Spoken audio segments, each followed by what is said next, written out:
Hello and welcome to another video. Today we're going to be talking about the Linux command line and some of the most basic commands you need to know to get started using the command line. Today specifically we're going to be going over file manipulation commands and how to navigate the Linux command line in the most basic context. So today I'm going to be using Ubuntu. If you've seen my previous videos or been following what I've been putting out there so far, you may have a Windows or a Ubuntu virtual machine running or installed. If not, you prefer to use Fedora or Red Hat or another Linux OS. Generally, these commands will be the same across Linux platforms. For the more basic commands, just for moving around and doing what you need to do with your filing system. So in Ubuntu, to get started, we're going to open up the terminal application. And before we even get started, when you open up the terminal, you're going to notice that we have some information already available to us, such as on the right here or the left. We have the terminal will print us out who we're running the terminal under, so the username and the machine that the terminal is running on. And this is important because, say, if you're remoting into other computers, you're going to need to know what machine you're in. You don't want to accidentally run a command on a server that and with you believing that you're on your host machine. So that's why we are presented some information here. So at the top here, we can see that we see Shodan at Shodan virtual machine. And we see that here as well. And how to read that, we have the username at the computer's host name. So the name of the computer. So it says like, I'm logged in to my own computer. That's what this is saying here. And to the far right, we have this little blue hyphen or squiggly line here, and that tells us what directory we're in. And the squiggly line always points to your user's home directory, so where your like pictures, downloads, that type of stuff is. That's what your squiggly is. And then the little $sign here is just telling you that you're running the current application or current session of your terminal as a standard user. So you can't run. It's essentially the difference of running applications as an administrator and a standard user. So the $sign means that you're low privilege, so you can run like your basic commands. And if you want to run any administrative commands, you're going to have to provide the sudo command. So that's what the $sign does. And the only times that this really changes is if you're logging into a system as root, and that will change to a hashtag.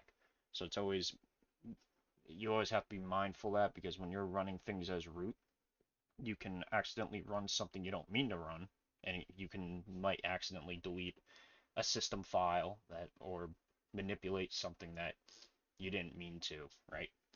Because it won't prompt you for a password. If you run a command, it's just going to run it. It's not going to say, hey, are you sure? Do you provide a password? It doesn't do that.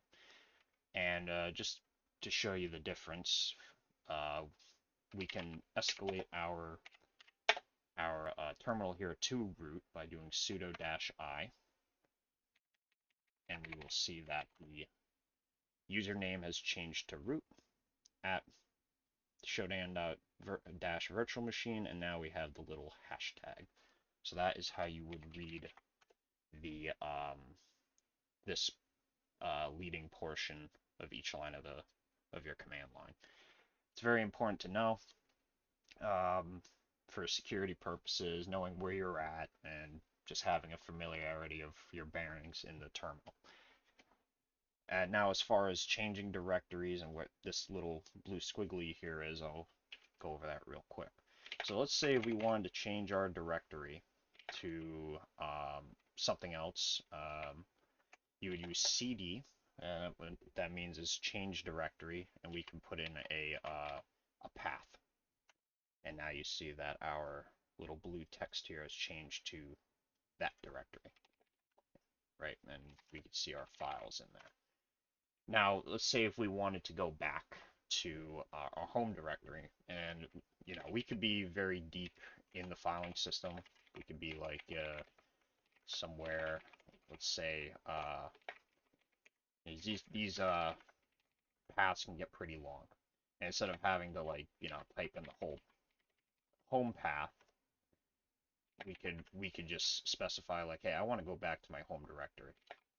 We can just put our little squiggly there, and it will bring us right back to our start. So that is what that little squiggly line is. It will always bring you back to your Linux home, where your desktop or your user files are. Now, as far as navigating, some more advanced navigation stuff with CD, to go to the previous directory you're already in, you could do the CD minus, and that will bring you to the previous directory you were in before you jumped. So, right, and we can jump back and forth between my home directory and this grub directory. And then let's say if we wanted to step up a directory, so PWD will show you your current path. Let's say if we wanted to move out of Shodan and go to home, you can do cd dot dot, and that'll bring you back one directory.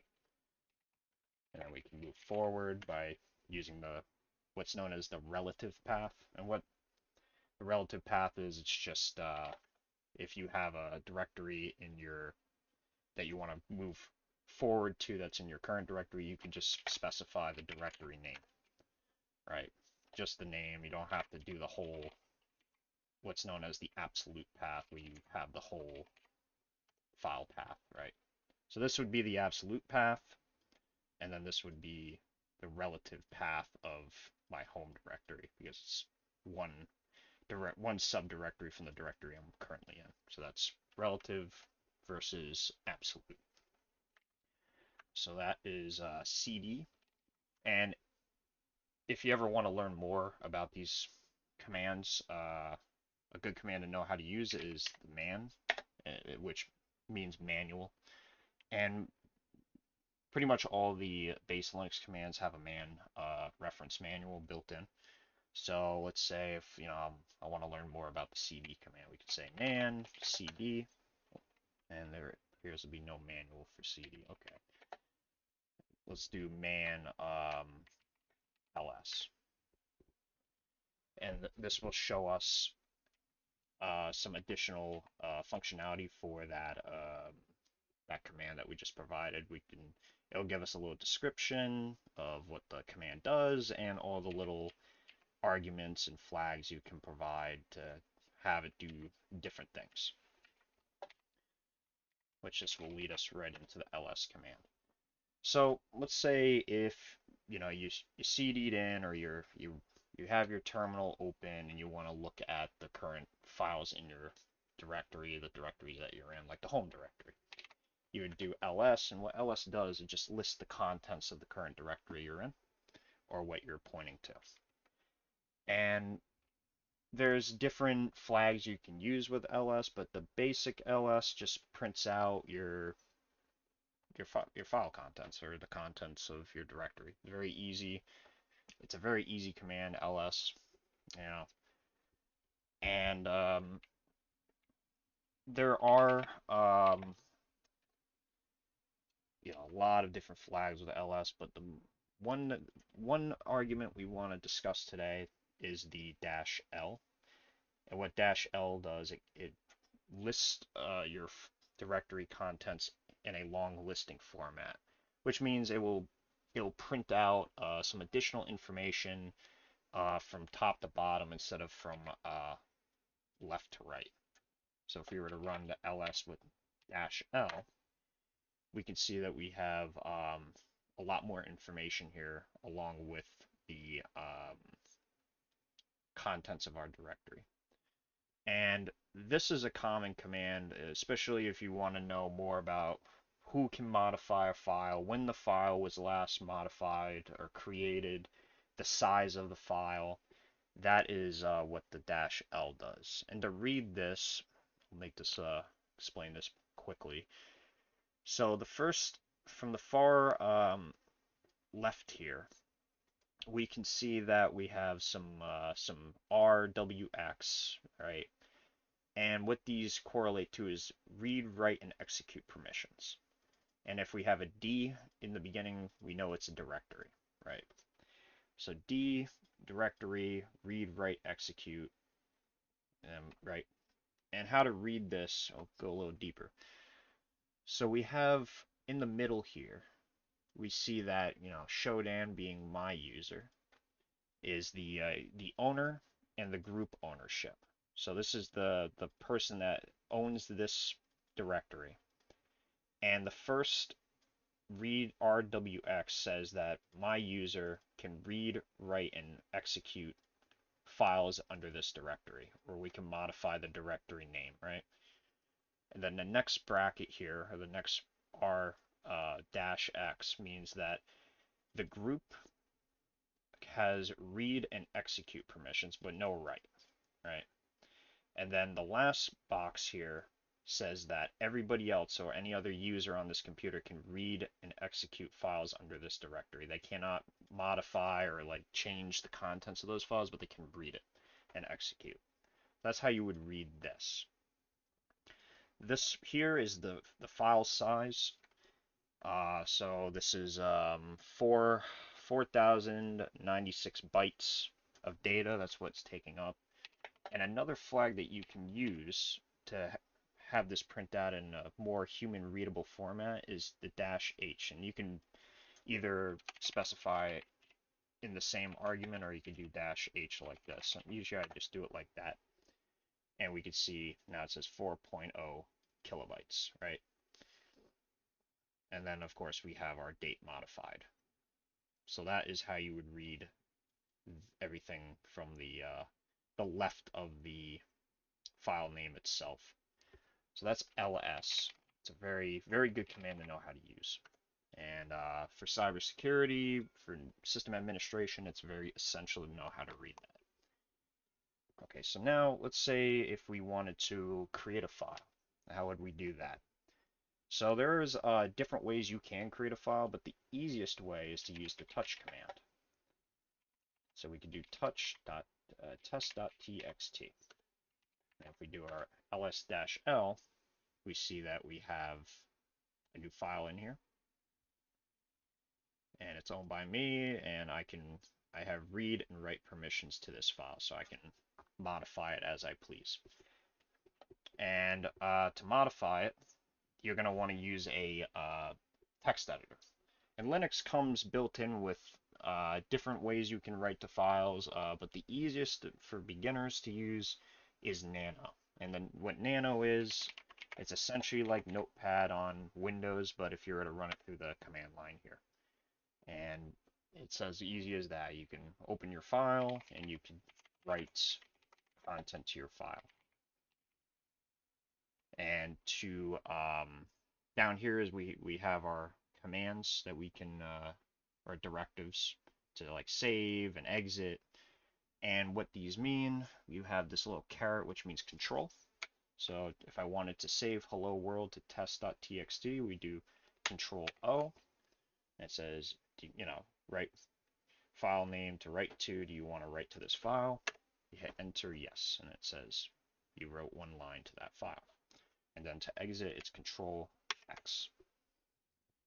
And now we have data in that text file, which we can see if we do that human readable format, we can see we have 12 bytes of data in that file.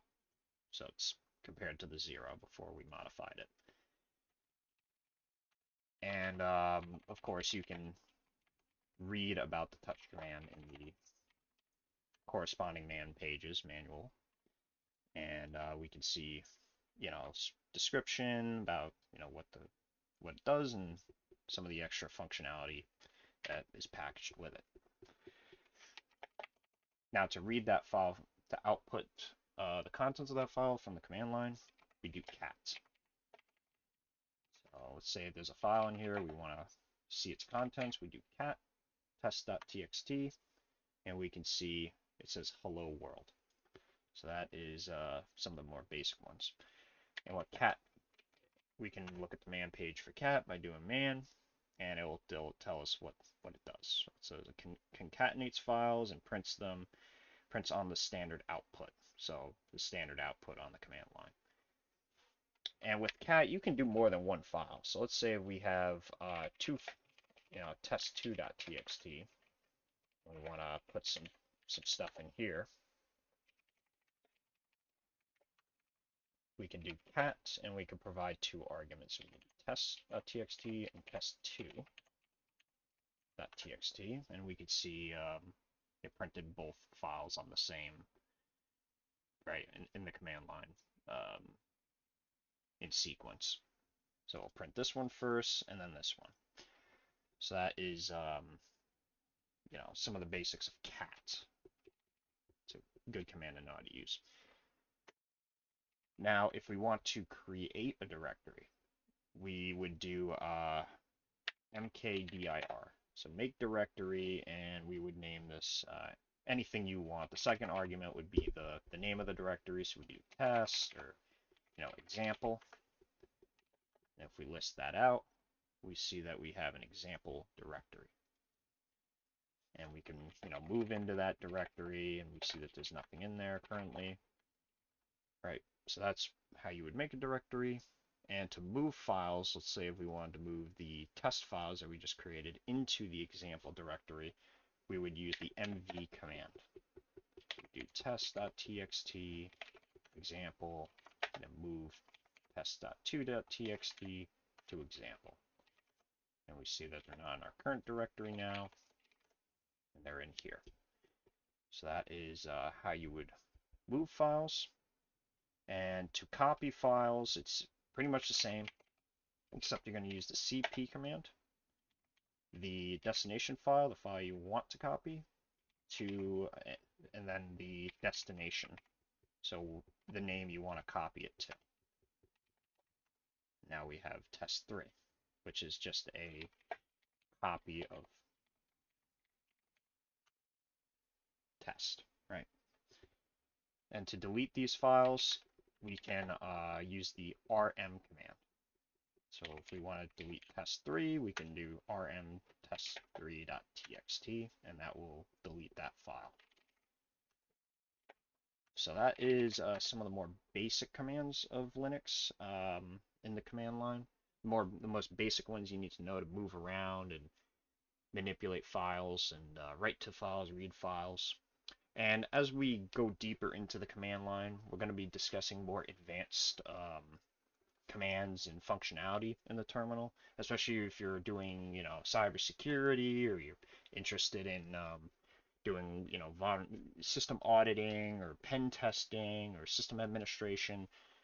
You're going to realize that you can do a lot in the command line. The more proficient you become in the command line, the quicker you can essentially do your job, and the more you learn about it. Really, the sky's the limit with it. There's always new tools coming out for it. There's always new ways of, parsing data and moving data around. And it's very customizable as well. You can write scripts, you can streamline your command. Say if you're constantly running the same command, there's ways that you can automate things in the command line too, which we will discuss in a later video as we delve deeper into this subject. So for now, this is everything I have for today. I hope this was informative, and I hope everybody has a great day. Take care.